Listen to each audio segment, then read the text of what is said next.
to the first Friday in September. We are so glad that you are here today. Happy Friday. If you'll rise, we're going to have the invocation and pledge led by Major Todd Hawks.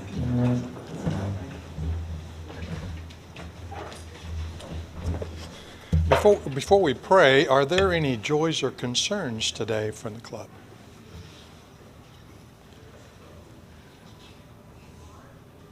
Unspoken? Yeah. I don't know if you're aware, but I talked to MUDGE this morning, and his wife, Kristen, is actually in labor right now. So I guess it's a combination joy, but also obviously concern, you know, as she's currently in labor. To keep her in. Congratulations to Ian, and keep him in our prayers. Any others? Let's pray together. Heavenly Father, I thank you for my fellow Rotarians today. I thank you for the opportunity to meet together today and to share fellowship around the table, to enjoy this good food. And Lord, remind us today of your promises, of that amazing grace, which is always sufficient, of your mercies, which are new every morning, and for your endless love for each of us. And Lord, I pray that as Rotarians today, as we serve others in our community, that we might be a reflection of you, that we might honor you with our living. May we be truly the hands and feet of Jesus as we serve those above ourselves today. So Lord, bless our time together today, and we give you all the praise. In your name we pray. Amen. We'll say the Pledge of Allegiance, and then we're going to sing the National Anthem a cappella today. I pledge allegiance to the flag of the United States of America and to the republic for which it stands, one nation, under God, indivisible, with liberty and justice for all. Oh, say, can you see by the dawn's early light what so proudly we hailed at the twilight's last gleaming, whose broad stripes and bright stars through the perilous fight o'er the ramparts we watch, or so gallantly streaming, and the rocket's red glare, the bombs bursting in air, gave proof through the night that our flag was still there. Oh, say, does that star-spangled banner yet wave o'er the land of the free and the home of the brave? Amen. You may be seated.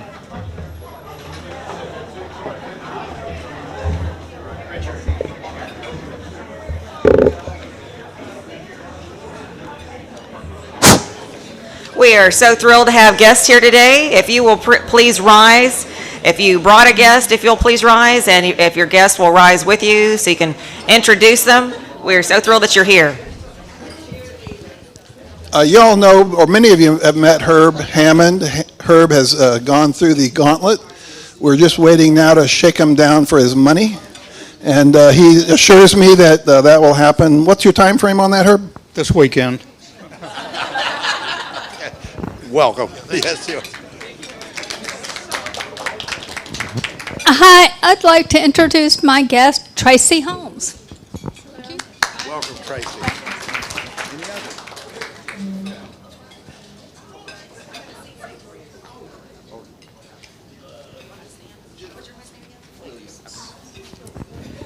I'm thrilled to introduce Devon Williams. He is a Rotarian from Nacogdoches. He and his father were Rotarians from Nacogdoches. Devon just moved to Dallas, and he's visiting clubs. We sincerely hope that he decides to check out our club and join. Welcome, Devon. We're so glad you're here. Thank you very much. I appreciate that. Thank you. One of my favorite friends from the Junior League of Dallas, Elisa Garcia, is here today. She is a professor at a number of community colleges, and she does a lot of different things. And so she's multi-talented. I'm really thrilled that she's here today, and I sincerely hope she decides to join. Thank you.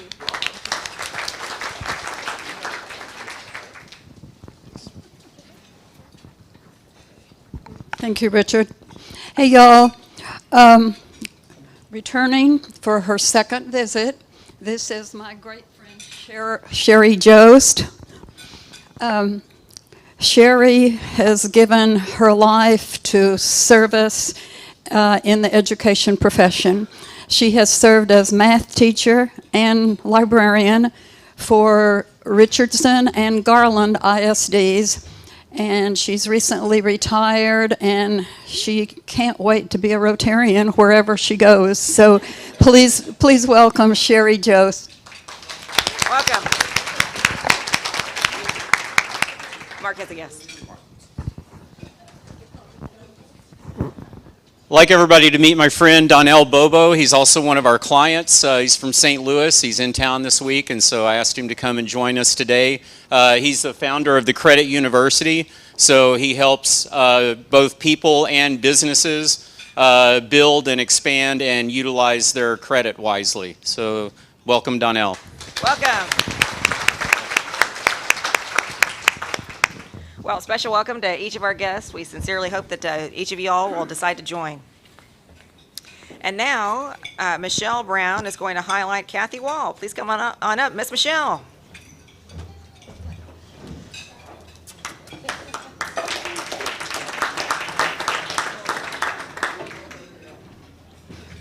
Good morning, everybody. Today's Marketplace Spotlight is Kathy Wahl, your local State Farm agent, proudly serving Highland Park, University Park, and the surrounding Dallas area.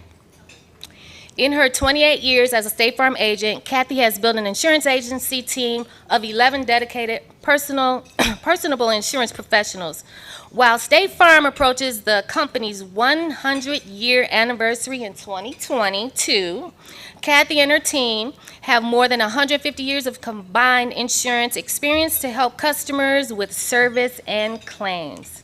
Kathy and her amazing team serves families of all ages with auto insurance, homeowners insurance, renters insurance, life insurance, and much, much more. They will work with people in all ages and stages of life, from retirement age to working families to youths, to growing families and adults just starting out on their own. And as a small business owner herself, Kathy and her team works with many small business owners with needs for their business. Our customers love them because they have decades-long track record of showing up day or night, ready to help whenever the unexpected happens. And they'll do it for you too. So call Kathy Wahl on Lover's Lane. She can't wait to serve you, so please thank Kathy for her support of the Hub and the Club. Yay, Kathy.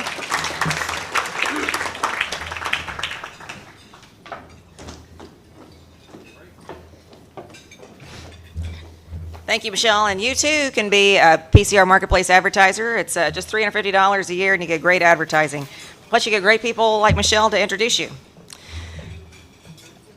And now, Greg Pape is going to tell us about the Rotary Foundation and make a special presentation.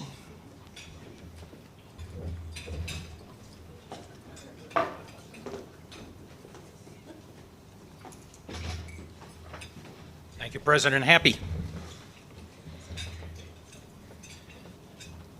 I'd like Richard Stanford to come up to the podium, and Charlie Bond, if you'll come up to the podium. And while they're coming up here, we'd just like to mention Paul Harris Society members. I want to cite their names. There's 13 of them. past District Governor Rick Amesbury, Charlie Bond, past District Governor C.C. Colley, Karen Ferris, Doug Gill, Tracy Gomes, John Glancy, Susan Harris, Doug Means, Greg Pate, Rod Pirtle, Richard Stanford, and Lynn Searles. 13. These Rotarians are committed to contributing $1,000 or more to the Rotary Foundation. Charlie Bond has been a member since 1974. He is a major donor, level 3, and a Paul Harris Society member. Globally, there are more than 20,000 people who are members of this society. And today, Charlie is presenting us with a check to the Rotary Foundation as a Paul Harris member. Charlie? Thank you. Thank you. And now our past president, Richard Stanford, has pushed the lever, and he now has a Paul Harris Fellow contribution pin with a ruby. Welcome to the 7th level contributor, past president Richard Stanford. Thank you. Thank you, brother. We're good. Hey guys, picture. Picture time, Charlie. Mug shot. Get my good side. Okay. Thank you. Thank you. I'm still looking for my good side.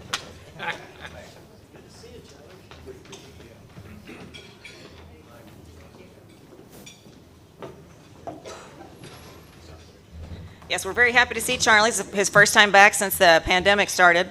So Charlie and Sam and Doug Means, we'll have to take a look, but they might be the longest Rotarians in our club. So,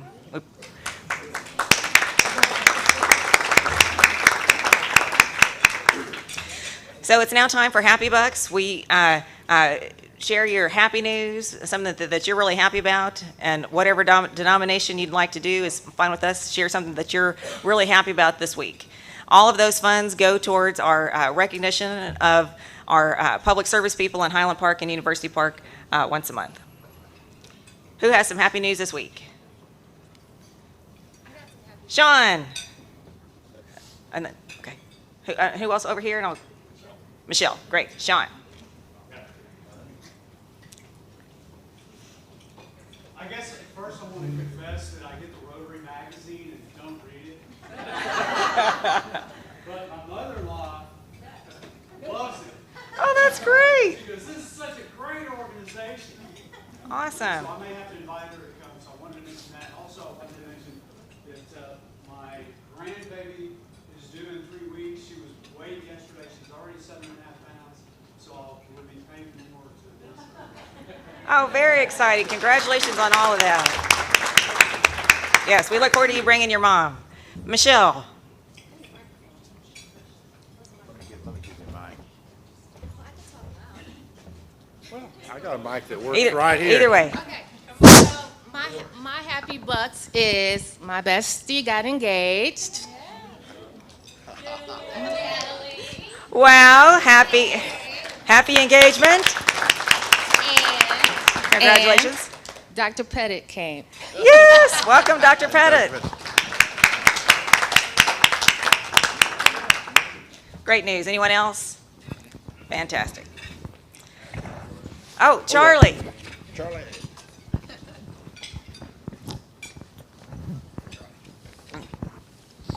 Well, I'm happy to say that I'm still playing senior softball. Awesome. I'm in my 29th year with the same team. Congratulations. And we're 26-4 for the year. Wow.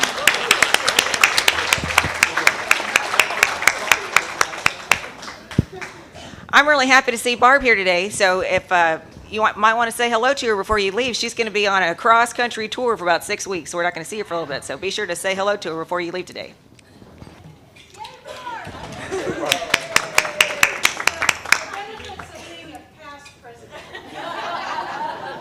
And all your great work. Thank you.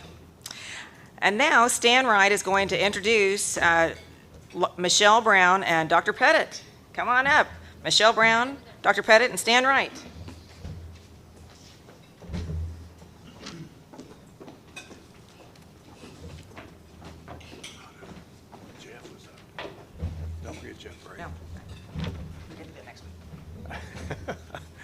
Hi, good morning, everybody. It is my absolute pleasure to introduce two of our newest members, Michelle Brown and Dr. Pettit. How that started real quick was about Michelle is with Advanced ER, and she has been a vendor in the park for the last, I don't know, 4 or 5 years. Anyway, she called me in May and she wanted to say that, she said, are you guys still doing the park? I said, nah, we decided that probably wasn't a very good idea this year. She said, well, wow, we really wanted to get involved. I said, well, have I got a deal for you? Just so happened, I happen to be looking for 2 parade underwriters. And to underwrite, we need help underwriting the parade. And she said, well, let me check. So she calls me back like an hour. She said, we're in. I said, great. So because of Advanced ER and Briggs Freeman Sotheby's, we had a parade this year. And we was right. And you can tell Michelle has already hit the ground running. She was already up here. And she's also brought a guest, Dr. Pettit, a few weeks ago. And he liked the club so much, he wanted to join. So what they're going to be is a corporate sponsor, or corporate member. Anyway, this is Michelle and Dr. Pettit. Michelle, here is your packet, and you can get rid of those paper, whatever. And that's good. You're sort of official. And Dr. Pettit. Thank you, Stan. All right. All right.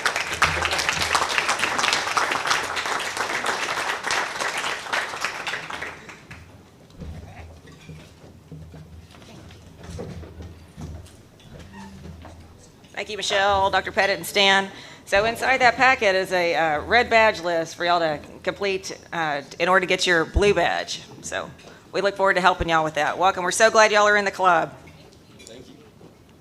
And now, Bobbie Quick and Paul Gorman completed all their red badge steps, so they're now going to come up and get their blue badge. Come on up, Bobbie and Paul.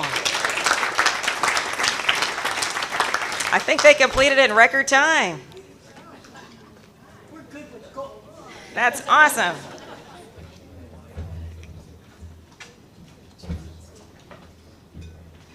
Do I turn this one into you? Turning this one in and getting her new official badge. Thank you Congratulations, so much. Bobbie. Yay! Congratulations, Paul. Let's get a quick picture. We're official. Yes, official. I'm excited. Thank y'all so much. Great work. And Natalie Corey is completing one of her steps on the red badge list. She's now going to do her new member speech. Come on up, Natalie.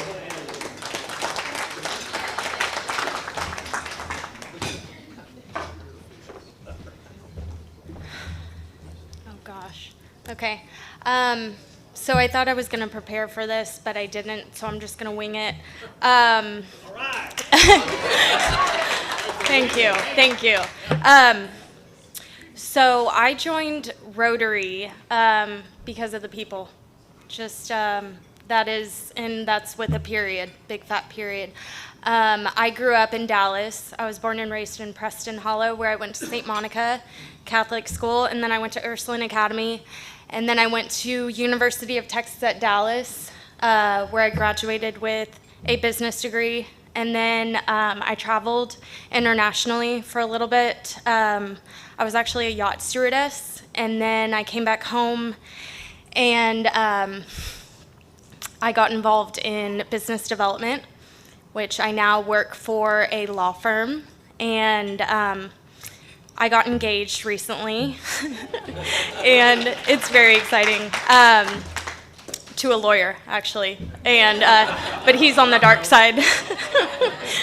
So yes, so and his family is full of attorneys. So and my family's in real estate, and I really enjoy helping people. I speak at a couple nonprofits, and I actually help women around alcoholism, and have been recovered for years, and that is something that I never thought I would come up here and say, but you guys are in my heart.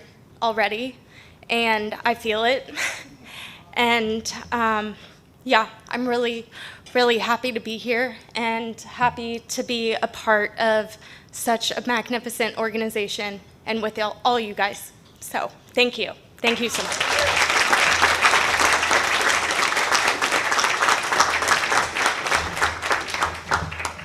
Congratulations to Natalie getting one more thing checked off. And now Elaine is going to lead us in a special cheer. Come on up, Elaine.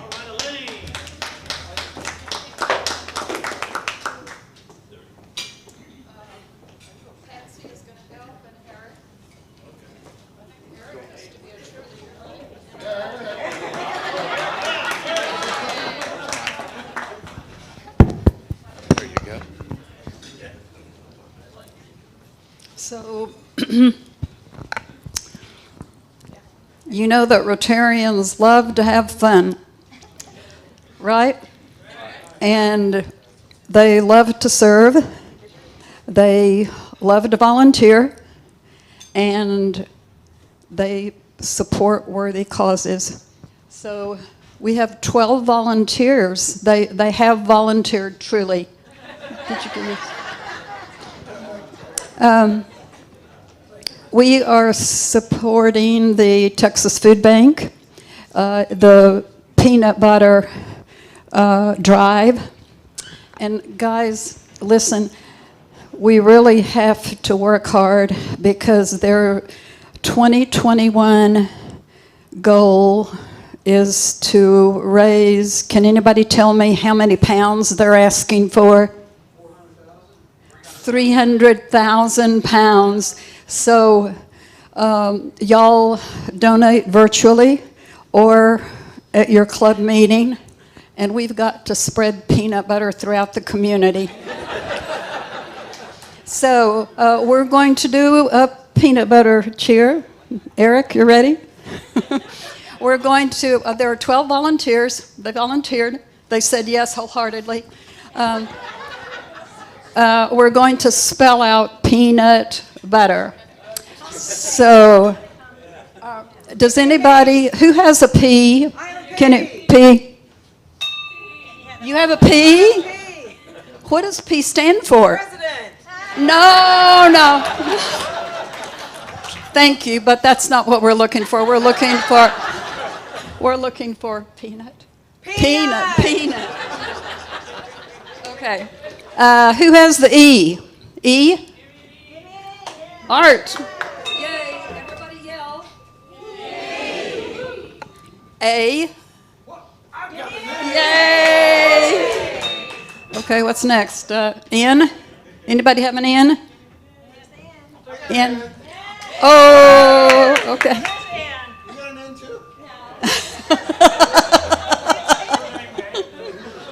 P-E-A-N-U. Does anybody have a U? Yay, Carl's got a U. P-E-A-N-U. T. Who's got a T? Who's got a T? Give me a T. Does anybody have a T?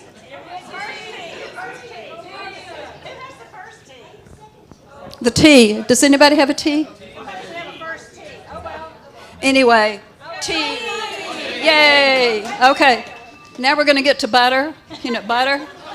B. Yay for Barb. B. U. Yay. T. Yay. Another T. Yay. E. And the last one, an R. Who has the R? Y'all don't forget to bring your peanut butter every Friday or donate virtually, and let's just show everybody that we can spread peanut butter throughout the community.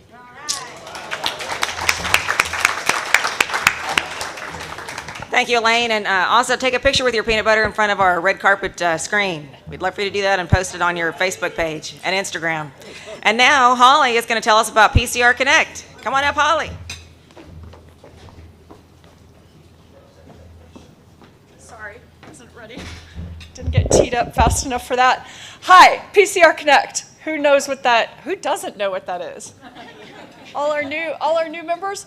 PCR Connect is an opportunity to get together and socialize and to network and tell us about what you do for a living and help each other out with our businesses. But that means retirees, you need to come too, because you are wonderful mentors, and we want to chat with you all as well. So please come to PCR Connect.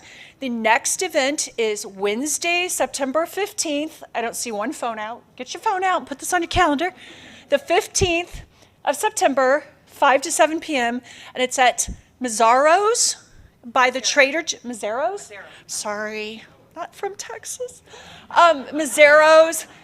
It's by Trader Joe's at 75th and Walnut Hill. Do you know where the Trader Joe's is there? It's back in that strip mall of cool new shops. So they have an inside and an outside. If it's nice out, we're going to be out on the patio. So that'll be fun. All right, hope to see you there. 5 to 7, the 15th.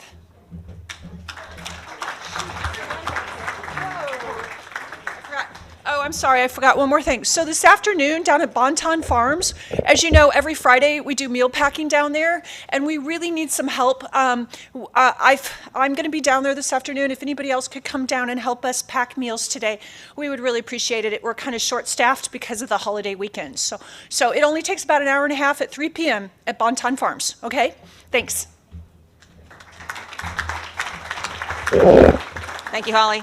Yes, what can be better than beer, margaritas, and chips, and Rotarians at Mazzaro's? It's going to be lots of fun.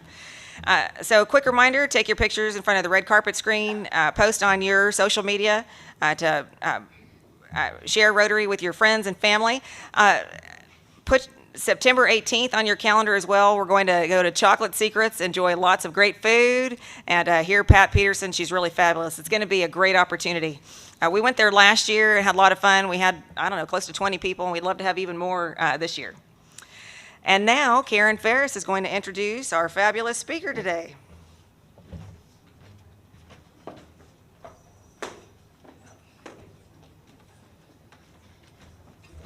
Thank you, Happy. I think it's my worst nightmare to have to follow Elaine in the peanut butter. How many people remember Elaine as, what was that character you used to be all the time? Yeah, Madame Fontaine. So yes, you've branched out. Well, anyway, shifting gear here. It is my pleasure to introduce our speaker, Laura Collins. Laura is the director of the SMU Economic Growth Initiative at the George W. Bush Institute.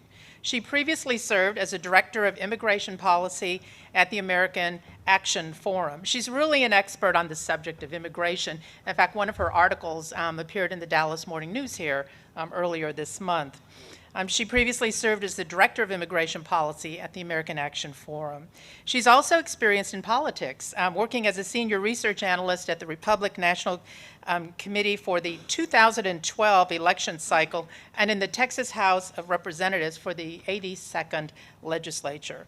A former practicing attorney, she has her BBA in management from the University of Oklahoma and her JD from the University of Texas School of Law. She is licensed in Texas and Oklahoma. So please join me in welcoming Laura Collins. Laura.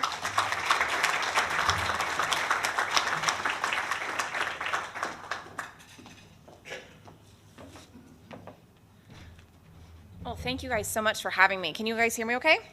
I was actually just telling my table mates, I haven't had an in-person presentation since February 2020. So I'm quite accustomed to being on Zoom. I haven't been in front of people in a while, so bear with me. And also, I will confess today, I do not typically use slides, but there were some images that I thought were important for you guys to see.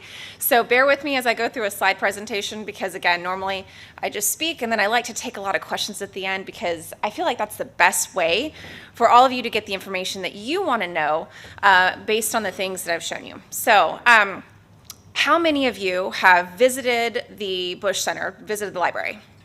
Oh, excellent. How many of you have seen the special exhibit out of many one? Okay, a handful of you. We need to fix that. The special exhibit is currently open. The permanent exhibit is closed. So let's jump in. We'll do a quick overview of the Bush Center and how we engage with the community here. We'll talk a little bit about the exhibit and the paintings, and then I'll give you a little bit of an overview of our work.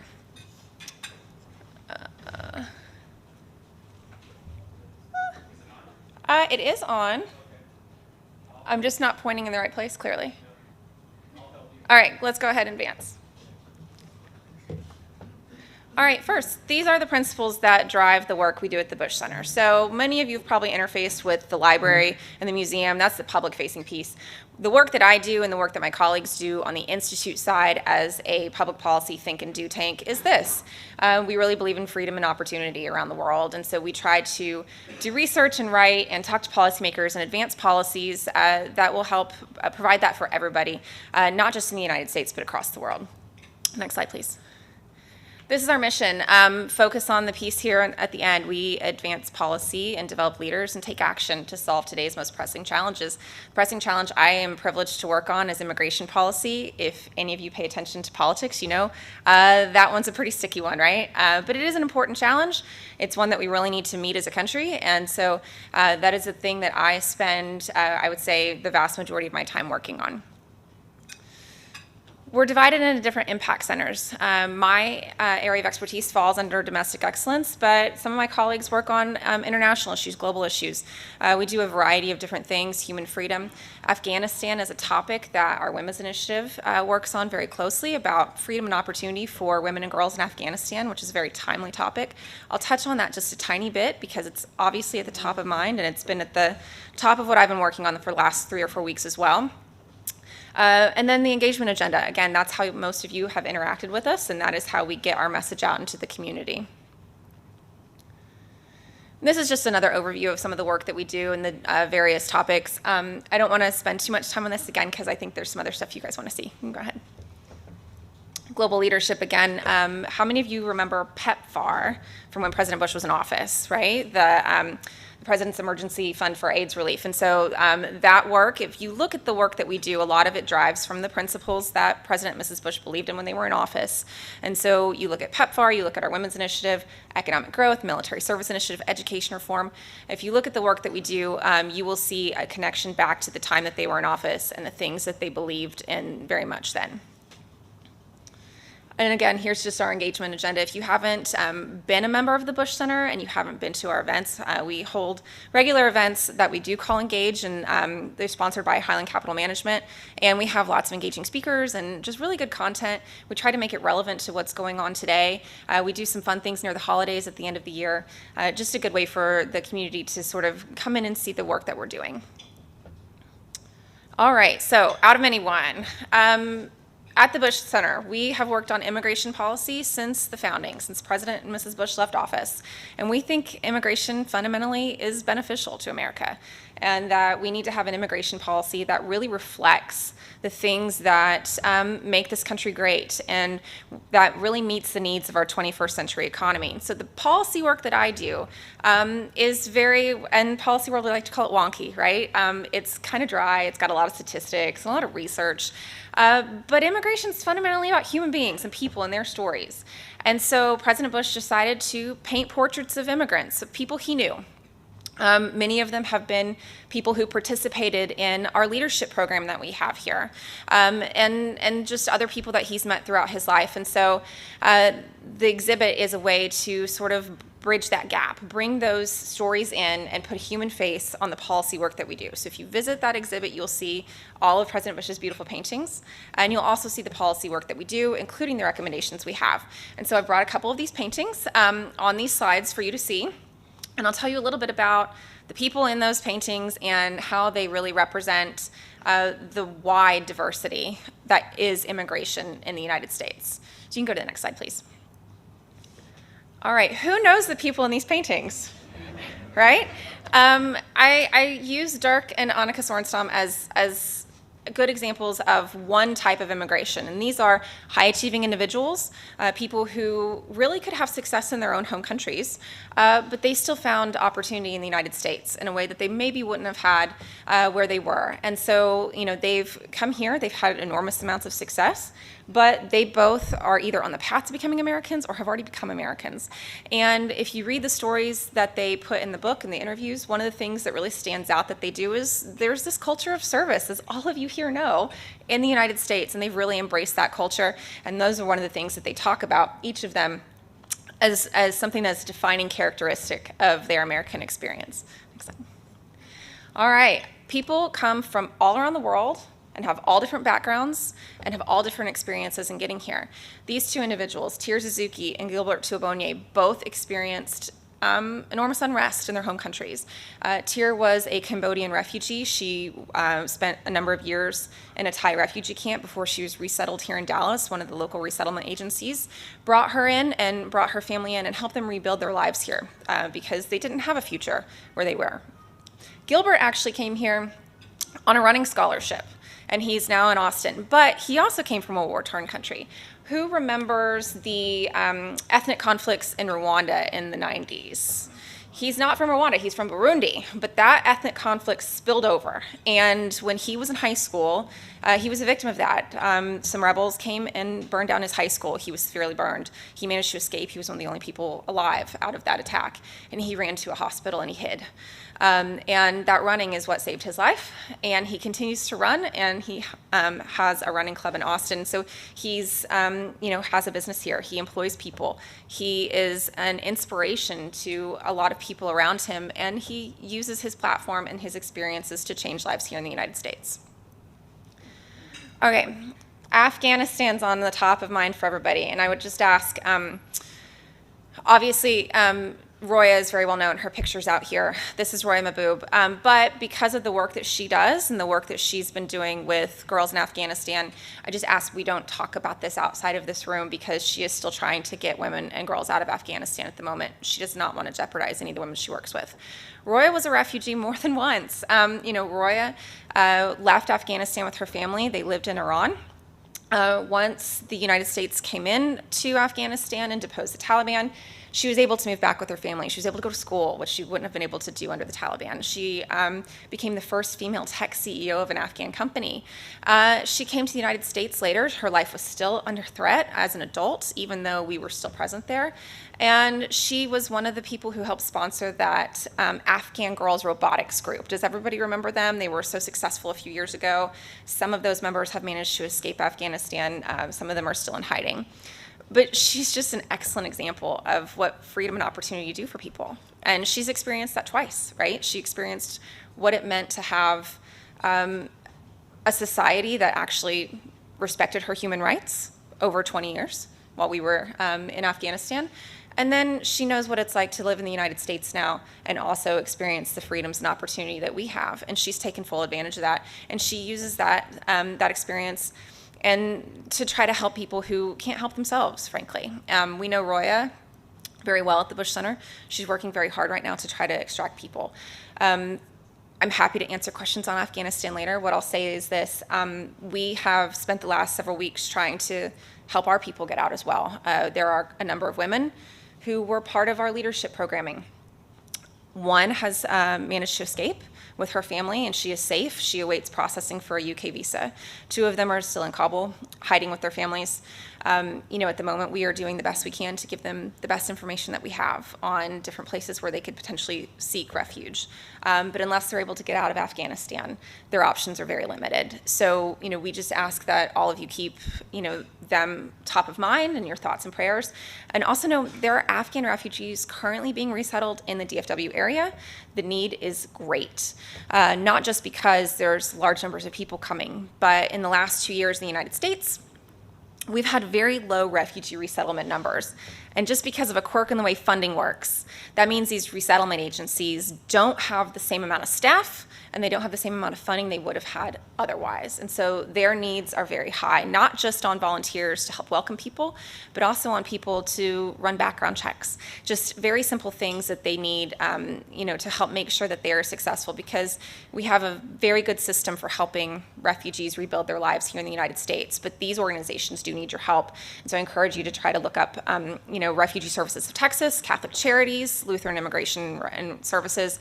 All of these groups do great work. Your faith communities probably have an in into how you can help, and these are really good, excellent ways to get involved in an issue that is very pressing at the moment. And the last thing I'll say about this, this highlights one of the tenets of our immigration policy, which is that America should lead on humanitarian migration. We know that the United States has a lot of influence around the world. We know that our policies really impact what others do. And if we're not willing to take in refugees, if we're not willing to lead and say that, we can be a place of freedom and opportunity, other countries aren't going to follow our lead there. They're not going to also take in refugees. And so our role here on refugee resettlement and asylum and making sure that our gates are open to people who need protection is so important. And that is one of those policies that we try to advance. So, broader immigration policy. And I'm going at a good clip. I know I talk fast, so I'll have lots of chance to answer your questions. I said at the outset, we really believe immigration benefits America. We've always looked at this as an economics issue. And over the last couple of years, we decided to expand that because we had more to say. There are a ton of topics in immigration we could cover. One of them is border policy. We have a paper on what does it look like to have smart border policy. And that's not just migration, right? Anyone who's been to the border or lived near a border knows that there's a lot of ordinary daily commerce that goes back and forth. There are more than just migration. There's trade and there's security. And all of these things are wrapped up together and they all tie together. And so what does it look like to really take a holistic approach to border policy and think in terms of how we manage flows of people and goods, not just how we focus on the security piece that rightfully worries a lot of people, but is just one slice, just one piece of the puzzle. We really need to take a big holistic look at it. That includes working with our neighbors and our allies, making sure people don't need to leave their home countries, right? If people don't have fear of their lives, if they have the ability to support their families, they will not feel the need to take a dangerous journey to the United States. I'm going off slide now, I'm sorry to the person who's doing this. This is the whole of the Economic Growth Initiative. And my work obviously is one slice of it, but ties into the larger goal, which is making sure people have freedom and opportunity, economic opportunity. That you see there, the global competitiveness agenda, that's that trade piece that I was talking about on border policy. That's really integral to how we think about this. It's not just the southern border, it's a northern border, it's our other ports of entry as well. And then you also see in the bottom corner that Central America Prosperity Project. That is about how do we give people freedom and opportunity at home? How do we get them engaged in that? How do we help them help themselves? Because if you don't have the ability to thrive at home, you will find a way to leave. And what's not captured in this that we've begun to work on a little bit with our women's initiative is the role that gender-based violence plays in driving people out of Central America. If you don't have hope that your home country and your home government is going to protect you from the daily abuses that you face, then you're going to try to find another place to go. We know we see this with Central American women. Obviously, we're seeing this with Afghan women right now. This is an issue that is going to continue to come up. We are going to be doing some policy work on this and really trying to press on this and see if that's one of those root causes that we can try to fix and what can we do to alleviate those burdens for people. Go next. All right, this one's a little harder to read, I'm sorry. We do a lot of myth busting at the Bush Center. As you probably know from the conversations you have with your friends and family and any of the news media you consume, this is a topic that can get muddled. There's a lot of fear, but ultimately at the end of the day, we think the facts are on our side. And so we try to promote fact-based, solutions-oriented policies. So we know that immigrants are contributors to our economy. How do we structure policies that make sure we take advantage of that and are really plugging the holes in our 21st century economy, making sure that we have the labor that we need? We know that by and large, immigrants are lawful contributing members of society. They want to be part of our institutions, they want to be part of our communities, and they really do want to contribute. How do we structure our policies so that we can make sure that people have a defined pathway? They can easily access naturalization. We know that there are burdens on people who come here legally and want to become American citizens. How do we smooth that path? And how do we as private citizens really do our part to help welcome them, integrate them, and assimilate them, make sure that they have the American dream that they are striving for, because we all have a role to play as members of the community. What do we do about the undocumented and about dreamers? Who knows what dreamers are? Right. Those people who were brought here as children, no fault of their own, but they don't have a status here and they have no way to get legal status. One of the only ways they can is if they were to marry an American citizen. And even then, there are restrictions because they entered illegally as to whether they are able to adjust their status. So, the first version of the DREAM Act that would have given them a path to legal status, that was introduced in Congress 20 years ago. Not a single version of that has made it to a president's desk. So this is an issue all of us know very well. If you're frustrated about it like I am, well, it's 20 years worth of Congress dithering, right? If they could just pass something, then you would see a relief for a group of people who, they're people my age. They're people who have American citizen children. They're in prime working age. A lot of them have gone to college or other higher education. They're working and they're contributing, but they don't have the ability to fully realize that potential the rest of us do, because we have a bureaucratic hurdle there that they just simply cannot cross unless Congress does something for them. And then the broader undocumented population. When we think about that, you really have to look at it in terms of practicalities, right? Is it practical to deport 11 million people? What would it cost to do that? How much of our labor force would leave if we did that? And so if there are going to be people who advocate for deporting everybody. And but the trade-off there is you lose about 6% of your labor force. You'd probably lose about $1 trillion in GDP. So if you don't want to spend that kind of money and lose that in the economy, what do? How do you get them on an earned pathway to legal status or to citizenship? And that's another policy argument some people don't want to reward them with citizenship if they've come here illegally. And to that I would say, if you really want a full community, fully integrated, everybody who has the opportunity to contribute as much as possible, I think we need to give them an opportunity to show that they want to be here and they're willing to do the things that are necessary so they can be full contributors. If we do not allow people the opportunity to earn citizenship, then you're going to have a secondary class of people who have less investment in the United States, less reason to be good contributing members to the community. And so, we really ought to have people who want to have the opportunity to stay here and contribute, give them that opportunity instead of creating this sort of striated society where we don't have people who are fully integrated. And then just a little bit more about our role here, and this outlines some of the things that I was talking about. We really do try to have things that are focused on solutions and reasonable and practical. And we do a lot of work talking to members of Congress and their staffs and just saying, okay, what are your goals here? How do you want, what is it that you want to see out of an immigration system that works? And trying to work backwards with them and just trying to, find good middle ground and have conversations, because these are sticky topics. Obviously, Congress hasn't really wanted to act on them in a while, right? Not a lot of things have happened in Congress on this. So, we really do think it should be a congressional initiative. We know that a lot of immigration policy gets made via executive order in the executive branch, but that is impermanent. Those things get rolled back by the next administration. How do we move forward to make a system that really does work on behalf of the American people and that works to incentivize people to use the system in the right ways, to come through legal channels? If it takes you 10, 15, 20 years to sit in a line because you applied for a green card, you're probably not going to sit in that line.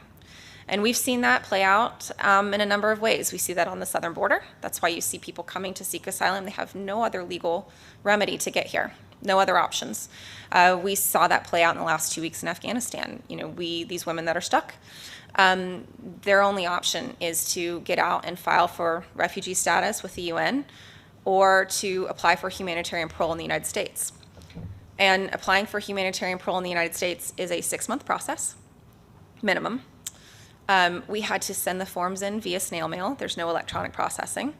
None of these people are eligible for any sort of virtual interviews or to mail in their own biometrics.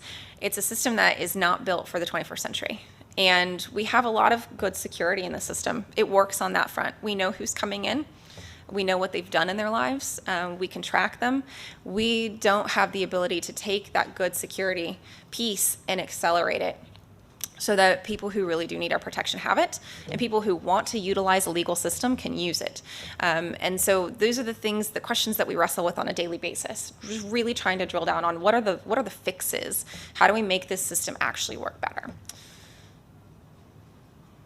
And then this is just an example of some of the places that we've had some success. I know, another small slide, I'm sorry. These are meant to be handouts, and I use them today on the screen. But we've been really fortunate to get our work out, and amongst a number of outlets, we do talk to people, members of Congress regularly, and I have the great privilege of talking to groups like yours, because this is where these conversations need to happen, community level. This is, when you guys go out as leaders in your community, in your neighborhood, in your faith communities, you have the ability to have really good rational conversations with your friends and family members. And that is where, we really start to form our policy opinions and beliefs. And that is where these changes need to happen is community levels, right? And how many of you get really frustrated with how Congress, yeah, you're already putting your hand up, with how Congress or the state legislature make decisions? Yeah. But how many of you call your member of Congress and tell them that? Oh, only 2 or 3 hands. So you guys did your homework. I think we have, and I have the privilege to talk to these people on a regular basis, right? But they want to hear from you. They do. They want to know what you believe. They want to hear from more than just a handful of people who are really, really angry. They want to hear from the regular people who are going about their day-to-day lives, who have something to say, and who are being thoughtful. And so you guys have a real role to play here in leadership on this topic and on all these topics that you find are important, not just this one. I think that's my last slide. So I left a lot of time for questions. Who has a good one?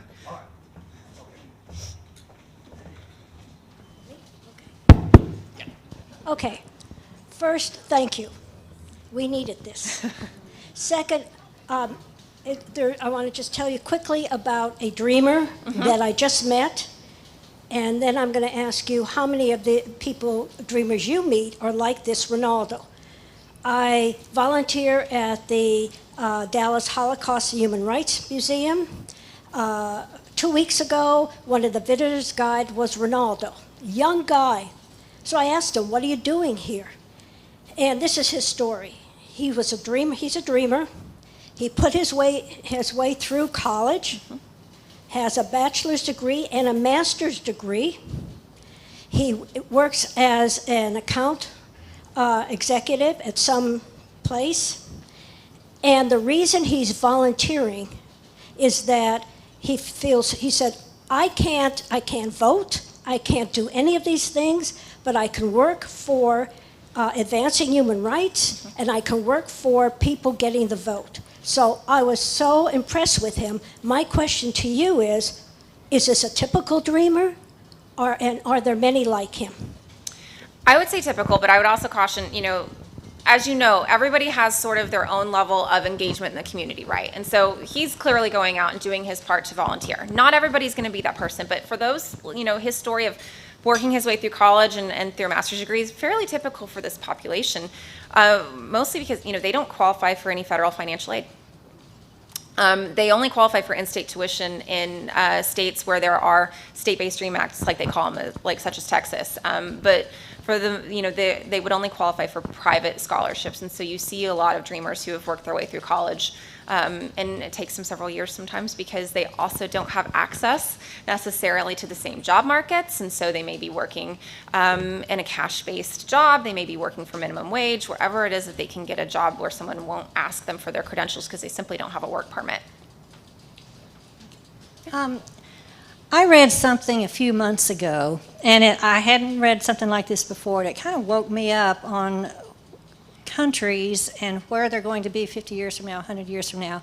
And it was talking about the aging population, and it was comparing the United States to European countries, and it says European countries are aging much faster than the United States because they don't have much of an immigration program there.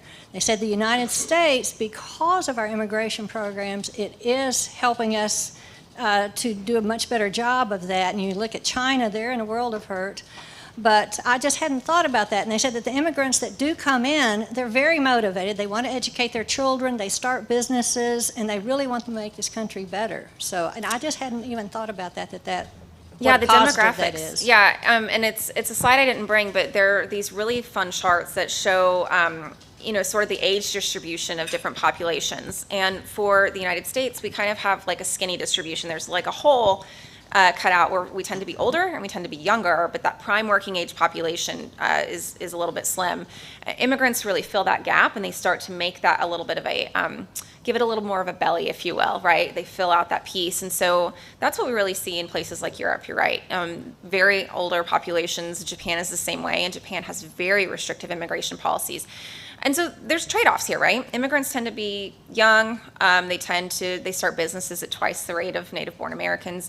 They tend to have more children than native-born Americans do. But the trade-off to that is you either import the labor and the people who are going to maintain your population, or you do what Japan has done, which is you automate, or you start outsourcing things. But you can't outsource every job, right? Some things are things that we need people here to do. And they're neutral policies, right? I don't have strong preferences one way or the other. If the United States decided we didn't want to have minimum wage workers, we wanted to automate all food service, I mean, that's a policy choice they'd have to make, right? But immigration is that one piece that can really plug in the near term, and also helps us in that medium term, knowing that that's a population that's going to also have children, also contribute to the population, offsetting the decline in that way. Okay, got one here. Yeah. Yes, did President Bush paint all of these paintings of the immigrants? He did.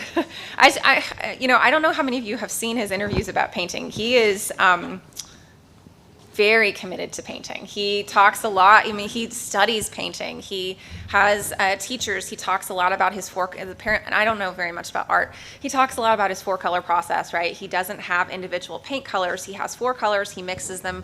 And if you hear him talk about the people in these paintings, it's always really touching because he has talked to them. He knows their individual stories, and he's tried to paint elements of their stories into their paintings. Thank you for the thought-provoking talk. I appreciate that. The question I have is, how do you make the policies more egalitarian? Especially, I work in biomedical research, and many of the people there on H-1 visas that are scientists that want to get into this country, they have the degrees, they're self-sufficient, they've contributed to this country. How do we help those individuals versus someone that might be impoverished and can't take care of themselves? I just see an inequity of it, and I was wondering your thoughts on how do you make it more egalitarian? So I feel like your question really has two pieces here, whether you know it or not, and I'm not trying to be condescending here, but I thought of 2 things immediately. One, how many of you know that there are limits on the number of immigrants who can come into the United States per country per year? And we've had that system in place since 1965. What that means is someone on an H-1B visa, if they're from India and they're trying to transfer to an employment-based green card and stay here permanently, because an H-1B is a temporary visa, they're in line for about 100 plus years. They're never going to get that green card, right? Not only that, if they have children who they brought here with them before, those children are going to age out of the system because they're not going to be able to be sponsored for green cards. Now those children are now dreamers, because they don't have any ability to adjust to a green card. They don't have any ability to stay. So that's a real cramp on the system, right? Especially at the high end and that's not just the H-1Bs, that's also all employment-based green cards. But on the lower end, one of the problems we have is also with these caps, right? We cap the number of people who can come in on a temporary visa to do agricultural work, not to do agricultural, sorry, like construction or janitorial or service work. We cap those. Agricultural visas aren't capped, but if you're on an agricultural visa, you can't get a green card. We don't let you become a permanent resident here. And we don't, if you are the sort of person who might qualify for one of those temporary visas, there's not a green card program for you. I think we allocate something like 10,000 visas for people without bachelor's degrees, but we all know a lot of people who have less than a bachelor's degree who are very skilled, who have a lot to contribute, who are actually very self-sufficient. And to your point about people who can't support themselves, I think it's interesting because we know that these people are coming from countries where they make a lot less than they would here in the United States. And there are going to be some who very much struggle because there's not a lot of social safety net. If you're on a green card, you can't get any entitlement benefits for 5 years. If you're on a temporary worker visa, you get no entitlement benefits. The only benefits really available to your average foreign-born person here is emergency Medicaid if you show up at the emergency room. So, and we do put them in public schools, et cetera. So there's some programs and some support on the state and local level.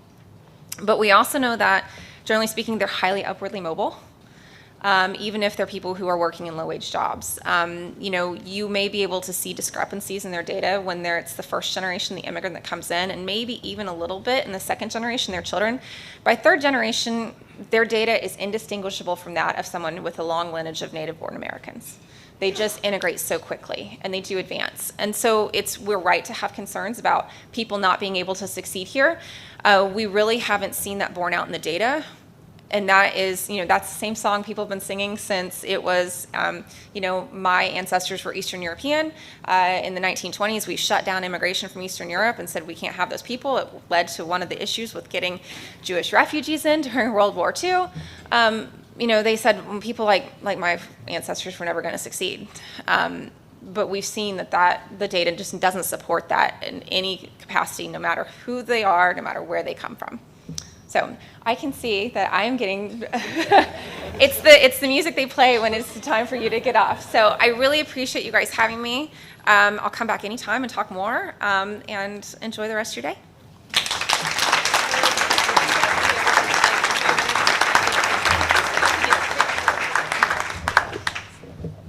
Please stay. Oh, sorry.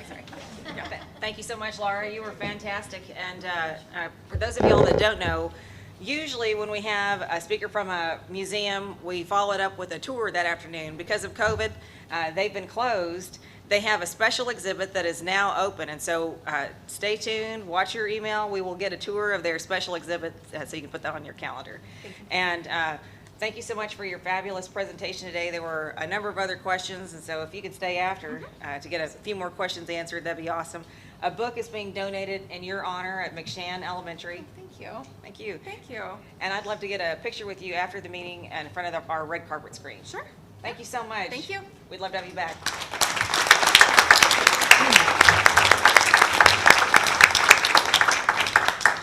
Next week's program is going to be Alex and Elliot Perry, the Perry brothers. So we're going to have a great real estate update. Donette Keene is our chair. I'm really looking forward to that program as well. Eric Heitkamp is going to do our membership minute. Come on up, Eric.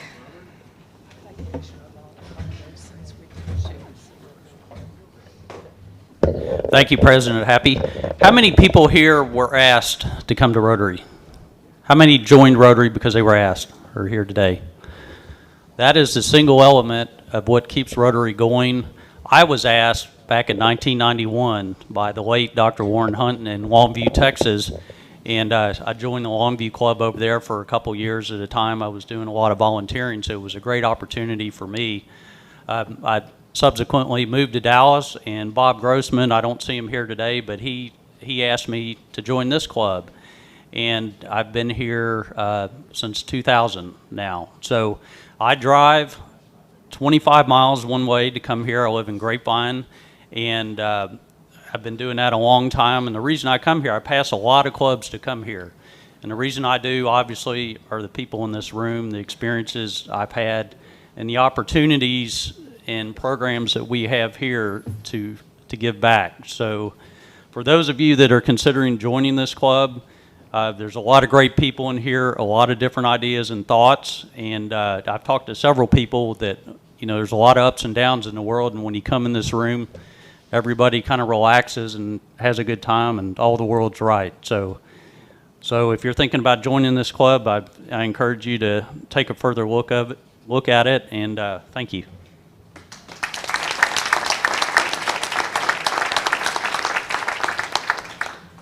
Eric, yes, if you are a guest, let us know if you'd like to join today.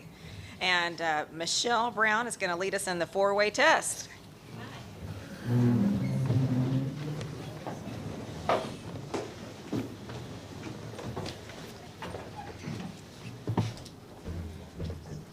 Okay, the four-way test of the things we think. Wait a minute. We got to do it slow with me because I want to get every word right. So I'm going to start right all over, and then you guys go at my pace, and then I'll make sure I'm right because I need to memorize it. Okay, the four-way test of the things we think, say, or do. First is the truth. Second is fair to all concerned. Third, will it build goodwill and better friendships? Fourth, will it be beneficial to all concerned? Yes. Good job. Yes. Oh. Have a good day. Oh, have a good, safe weekend. Have a great Labor Day weekend.